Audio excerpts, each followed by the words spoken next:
RS teaching में आप लोग का स्वागत है। आज हम लोग पढ़ेंगे क्लास 10th के यानी फिजिक्स के कुछ ऐसे प्रश्न जो प्रश्न बहुत बार यानी एग्जाम में आया हुआ है। ठीक है, उन्हीं प्रश्न को हम लोग आज देखेंगे। तो चलिए, पहला जो प्रश्न है, पहला प्रश्न क्या कह रहा है? कह रहा है क्या समतल दर्पण द्वारा बना प्रतिबिंब होता है। तो आपको इस तरह से अगर प्रश्न मिले तो क्या करना है, ऑप्शन के आधार पर ही आपको टिक लगाना होगा। क्योंकि यहाँ दिया गया है ये क्या वास्तविक होगा या फिर काल्पनिक होगा, या वास्तविक और काल्पनिक दोनों होगा, या इनमें से कोई नहीं। इस तरह से प्रश्न दिया गया है। तो यह होता है जाकर के क्या काल्पनिक होता है, क्या काल्पनिक। लेकिन अगर रहेगा सीधा होता है या फिर उल्टा होता है, ठीक है, या सीधा उल्टा यही पूछेगा। नहीं तो फिर ऑप्शन में इस तरह से देगा, यह वस्तु के बराबर साइज का प्रतिबिंब बनेगा, या वस्तु से छोटा बनेगा, या फिर वस्तु से बड़ा बनेगा। ये भी बन सकता है ऑप्शन। तो इसलिए हम तो जानते हैं यानी यह काल्पनिक है, लेकिन ये भी आप जान लीजिए आज के बाद, ये प्रतिबिंब जो होता है हमेशा सीधा होता है और वस्तु के बराबर होता है। तो हम लोग क्या लिखेंगे, सीधा लिखेंगे, क्या सीधा, और फिर वस्तु के बराबर, इस तरह से। ठीक है, चलिए आपको देखना है, अगर ये ऑप्शन में है तो ये नहीं रहेगा। फिर ये जो अगर वस्तु के बराबर का प्रतिबिंब का साइज बन रहा है तो ये दोनों भी नहीं रहेगा। नहीं तो फिर इस तरह से अगर दिया हुआ रहेगा, ये क्या काल्पनिक सीधा और वस्तु के बराबर, और इसमें दिया हुआ रहेगा यानी वास्तविक और फिर सीधा और फिर वस्तु से छोटा, इस तरह से दिया हुआ रहेगा। ठीक है, तो चलिए अगला क्वेश्चन कह रहा है क्या प्रकाश के परावर्तन के कितने नियम होते हैं। तो ये नियम जो होते हैं, प्रकाश के परावर्तन के दो ही नियम होते हैं। एक होता है जाकर के आपतित किरण, क्या होते हैं आपतित किरण, और दूसरा होते हैं परावर्तित किरण। ये जो आ रही है तो इसको कहेंगे हम लोग आपतित किरण। ये दर्पण है, ये दर्पण से जब ये टकरा कर चले जाते हैं तो इसको कहते हैं परावर्तित किरण। क्या आपतित किरण, आपतित किरण। ठीक है, और दूसरा हो जाएगा आपका क्या परावर्तित किरण, क्या परावर्तित किरण, इस तरह से दिया हुआ रहेगा।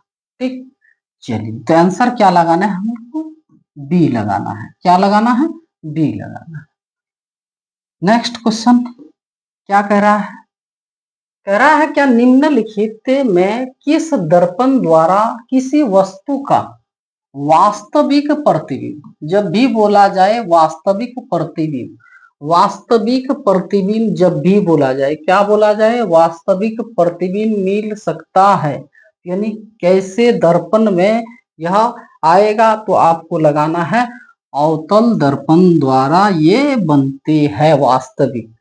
और अगर क्वेश्चन में दिया हुआ रहे निम्नलिखित में किस दर्पण द्वारा किसी वस्तु का यानी ये काल्पनिक या फिर क्या आभासी मिल सकते हैं, तो हम लोग को लगाना है उत्तल दर्पण द्वारा।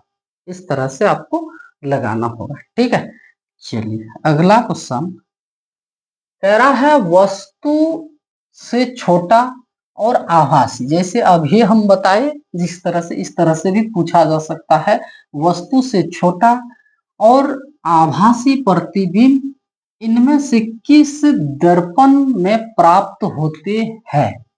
ठीक है, इस तरह से भी पूछा जाता है बहुत बार, यानी ऐसे प्रश्न पूछा गया है। तो हम लोग को लगाना है क्या उत्तल, क्या उत्तल दर्पण के द्वारा ही, यानी वस्तु से छोटा और आभासी या फिर काल्पनिक प्रतिबिंब, इनमें जो बनते हैं वह दर्पण हो जाएगा उत्तल दर्पण होगा। आंसर क्या हो जाएगा? डी होने वाला है। ठीक है, चलिए क्वेश्चन कह रहा है निम्नलिखित, क्या निम्नलिखित में किसके द्वारा एक बिंदु स्रोत से समांतर किरण पुंज मिल सकते हैं। इस तरह से जब भी पूछा जाए तो आपको क्या लगाना है? अवतल दर्पण ही लगाना है। क्या? अवतल दर्पण।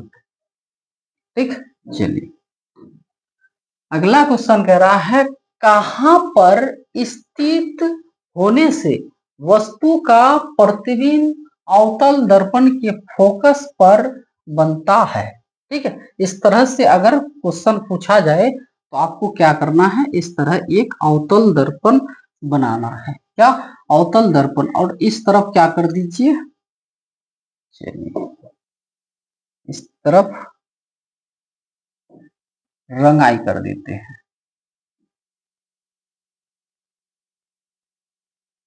ठीक है, इस तरफ रंगाई कर देते हैं।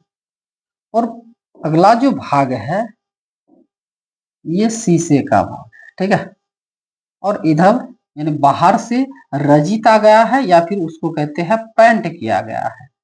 इस बाहर और पेंट किया गया है। तो ऐसे कह रहा है कहाँ स्थित, यानी पहले आपको क्या करना है? एक रेखा लेना है और इसको कहते हैं यानी क्या? तो मूल बिंदु।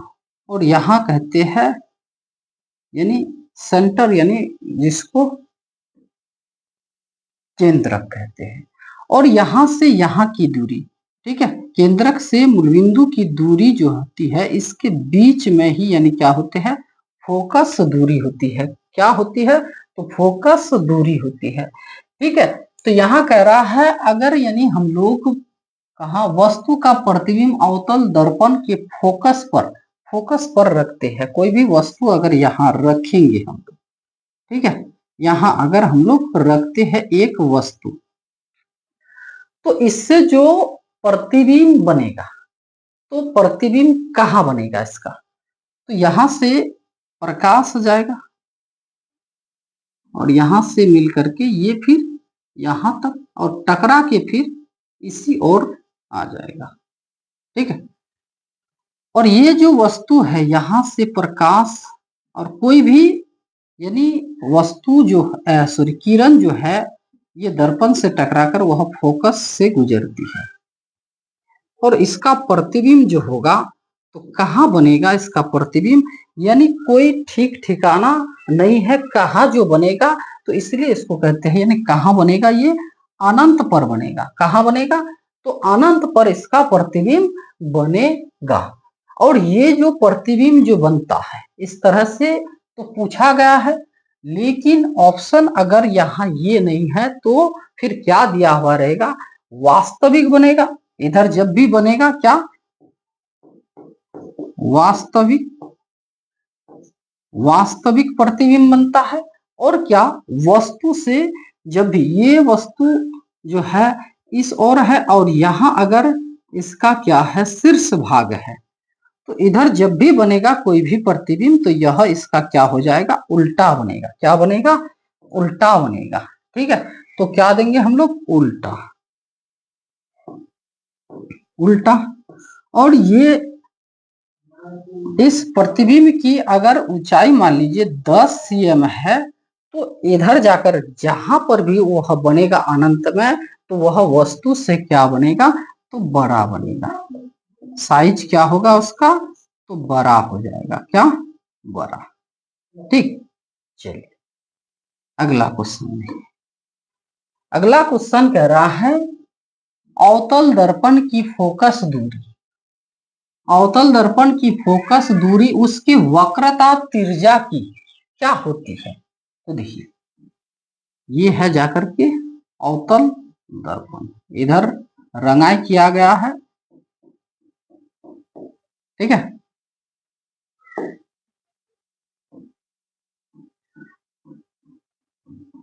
इधर रंगाया गया है और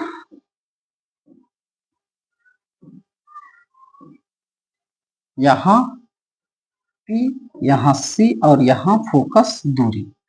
तो कह रहा अवतल दर्पण की फोकस दूरी जो है उसकी वक्रता त्रिज्या, तो वक्रता त्रिज्या यहाँ से, ठीक है, यहाँ से यहाँ तक वक्रता त्रिज्या और यहाँ से यहाँ तक जो है फोकस दूरी, F से मूल बिंदु की जो दूरी है इसको कहते हैं फोकस दूरी, और C से यानी केंद्र से जो दूरी होगा मूल बिंदु की इसको कहते हैं वक्रता की दूरी।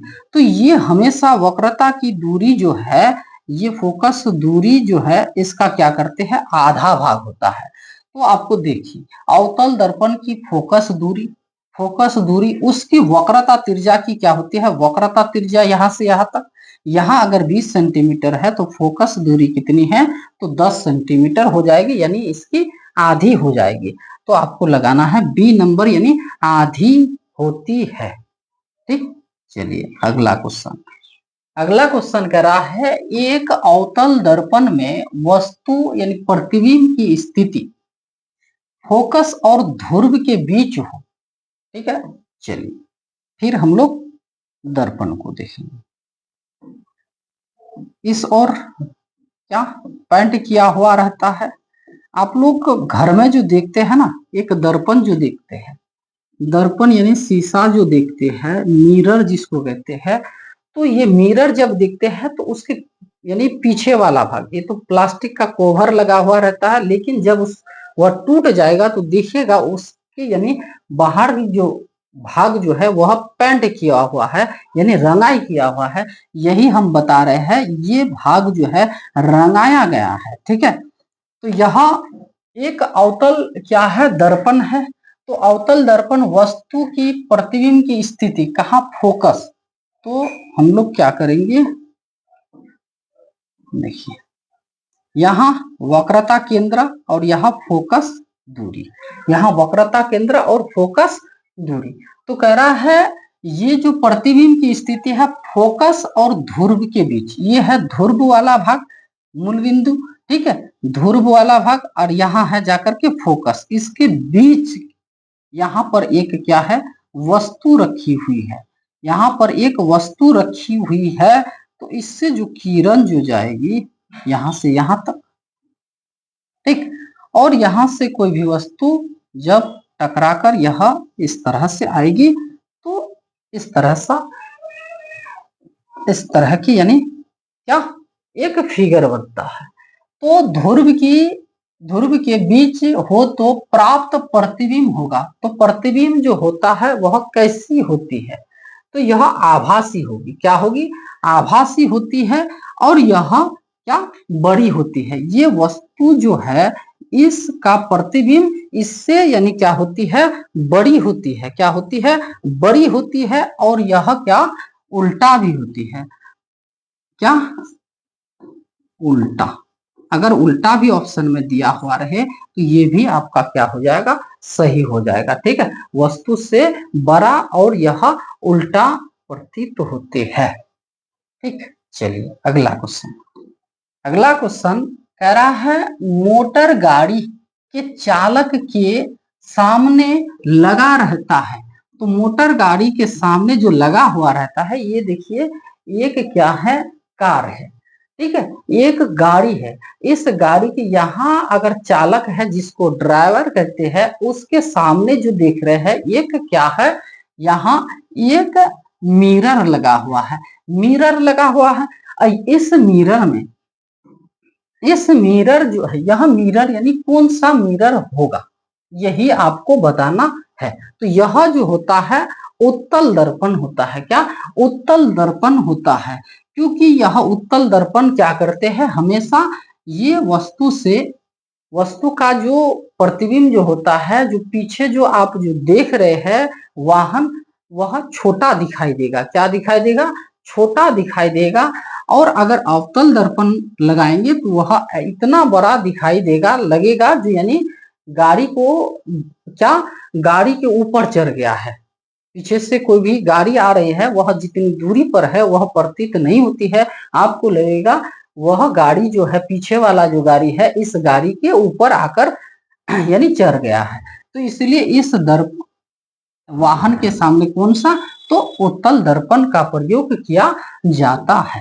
ठीक है, चलिए अगला क्वेश्चन देखिए, कह रहा है दाढ़ी बनाने में किस दर्पण का उपयोग किया जाता है। दाढ़ी बनाने के लिए किस दर्पण का उपयोग किया जाता है, तो यही यानी दर्पण जो है, इस दर्पण का उपयोग किया जाता है, जिस दर्पण को क्या कहते हैं, इस तरह के दर्पण को क्या, अवतल दर्पण कहते हैं। क्या, अवतल दर्पण।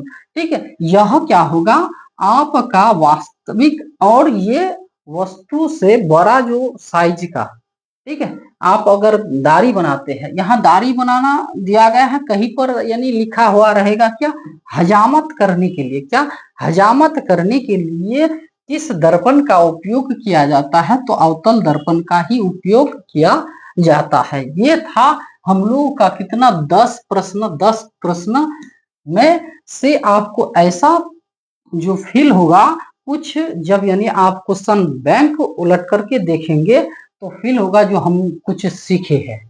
ठीक है, इस अध्याय से हम कुछ सीखे हैं और ऐसे प्रश्न से आपको कोई भी डर नहीं लगेगा।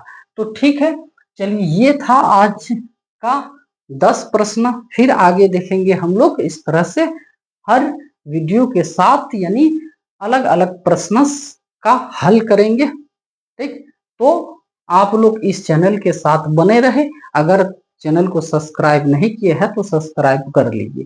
ठीक है, क्योंकि आपके पास यानी नोटिफिकेशन आते रहे, और इस वीडियो को आप क्या कीजिए, लाइक भी कर दीजिए। चलिए आज यही तक फिर।